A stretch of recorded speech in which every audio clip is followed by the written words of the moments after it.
안녕하세요. 나정치입니다. 백혜룡 경정이 지난 9월 22일 국회 법사위에서 충격적인 사실을 밝혔습니다. 영상으로 확인해 보시죠.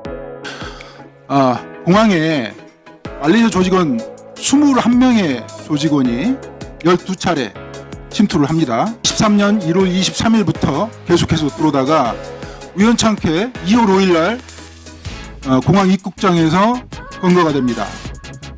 검거된 경위는 선배들이 자꾸 그 말레이시아 조직원들 전자 통관 시스템을 지우니까 이 사람이 그걸 보고 도저히 안 되겠다 싶어서 아피스를 걸었어요. 아피스를 걸었을 때 4명이 들어왔는데 1명만 검거되고 3명이 도망갔습니다. 3명이 도망간 사실을 인천지검 강력부 김현실 부장검사팀에서 빨리 인지를 하고요. 추적 수사를 했습니다. 추적 수사를 했는데 1시간 정도 추적 수사를 하다가 그만뒀습니다.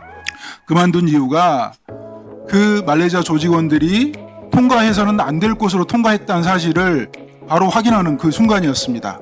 그걸 김현실 부장팀에서 심우정에게 보고했고 대검 컨트롤타워인 신봉수 그때 반부패 강력부장이었습니다. 바로 보고했습니다. 그때 이후에 이 사건이 진행되지 않았습니다. 기가 막힌 일이죠. 이걸 막을 수 있는 사람이 심우정이 인천지검장이 공항을 통제해서 막을 수 있습니까? 어림없습니다. 바로 대통령실에서 개입을 해서 막은 거죠. 그것은 대통령실에서 근무를 해본 사람들, 근무를 해본 경험이 있는 공직자들은 뭐 상식적으로 다 이해할 수밖에 없는 상황이에요. 그런 상황에서 한동훈 법무부 장관이 다음날 메시지를 냅니다. 이 사실을 알고.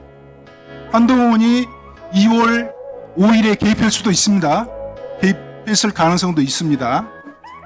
2월 6일 날 심우정 인천지검장에게 경고 메시지를 보냅니다. 전국의 지검장 마약 유통책 정확히 엄정하게 검거해서 법정 최고형을 구형하라고 심우정한테 경고 메시지를 내지만 심우정이 들은 척하지 않습니다.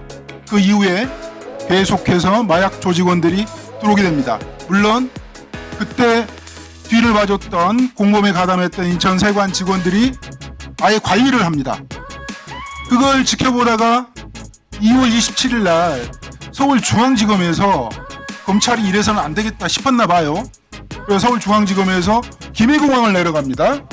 그때 그 김해공항에 내려가지고 3명을 검거해 왔는데 이 3명이 기존에 있었던 범죄 사실을 다 자백을 합니다. 인천에 1월 27일 날 세관 직원들이 도와줬던 그 상황.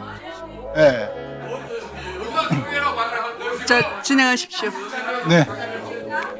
진행하십시오. 국가 안보와 국민의 생명과 안전이 걸린 문제입니다. 좀 들어주십시오. 검거를 해왔는데 그 말레이시아 조직원들이 자백을 해버린 겁니다. 그때 들어왔던 사안들을 그리고 세관 직원들이 도와줬던 사실들을 자백을 하는 거예요. 근데 그런 것들을 덮어버렸죠. 중앙지검에서는 나중에 수사를 하면 어떻게 해야 되겠습니까? 말레이시아 조직원들 드러난 사실이 12차례 21명의 조직원이 계속해서 침투를 했는데 그 사건을 수사를 해야 되겠죠. 그 사건에 말레이시아 조직원에 가담했던 공범들, 세관 직원들을 검거해서 수사를 해야 되겠죠. 그리고 더 중요한 게 있습니다. 세관 직원들을 덮어줬던, 숙소 은폐했던 인천지검 강력부 김현실 부장팀 차장검사 심우정 지검장을 체포해서 수사를 해야죠. 그게 검찰의 존재 이유입니다. 근데 왜 안 했을까요? 대검 컨트롤타워에서 이 사건을 단절을 시켰어요.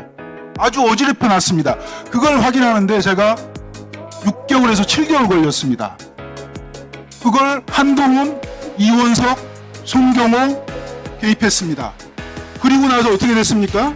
한동훈은 그 이후에 목소리를 내긴 했죠. 그렇지만 그 마약이 한 번 검찰에서 덮어주는 신호를 보냈기 때문에 국정원이 눈을 감았습니다. 방첩사가 눈을 감았고 인천공항공사, 관세청, 경찰이 눈을 감았습니다. 계속해서 마약이 들어왔어요. 계속해서 들어왔습니다. 심지어 나무도마로 들어와 있습니다. 이거 수사해야 되겠습니까? 안 해야 되겠습니까?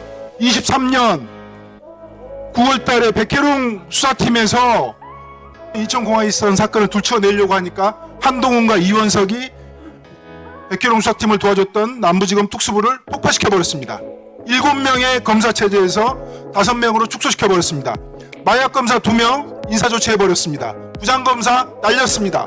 사장검사 날렸습니다. 그리고 마약사무 뺏어가지고 1차 장산하러 보내버렸습니다. 그 이후에 영장을 막아서기 시작했습니다. 수사는 진행될 수 없었죠. 이거 검찰이 한 행위입니다. 그리고 제가 이 감봉콩 띠지 사건 들어보면서 이 마약 사건하고 너무 닮아 있다는 걸 제가 느끼고 또 느낍니다. 이거 수사해야 되지 않겠습니까? 이게 국기문란입니까? 나라가 망하게 할 사건입니까? 검찰이 한 행위입니다. 검찰이. 그리고 백혜룡 수사팀에서 수사했을 때 취급한 적 없다고 계속해서 거짓말했습니다. 그런데 어떻습니까 지금? 본인들이 합수팀 꾸렸잖아요. 그 합수팀 꾸린 사람들이 누굽니까? 심우정, 노만석, 신준호, 김현실, 그 다음에 합수팀 단장은 그때 마약 사건 덮어서 진급했던 윤국권입니다. 그리고 수사 기록과 경찰 인력을 내주었던 사람들이 이호영, 김병찬, 박현수, 이 사람들이 마약 게이트 덮어줬던 사람들입니다. 내란 세력이기도 하지만 마약 게이트와 관련돼 있던 사람들입니다. 이런 사람들로 합수팀을 꾸린 겁니다. 이 합수팀 유지되는 게 맞습니까? 하지만 이 내용이 사실인지 여부는 아직 알 수 없습니다. 왜냐하면 아직 수사가 본격적으로 진행되지 않았기 때문이죠. 여러분은 어떻게 생각하시나요?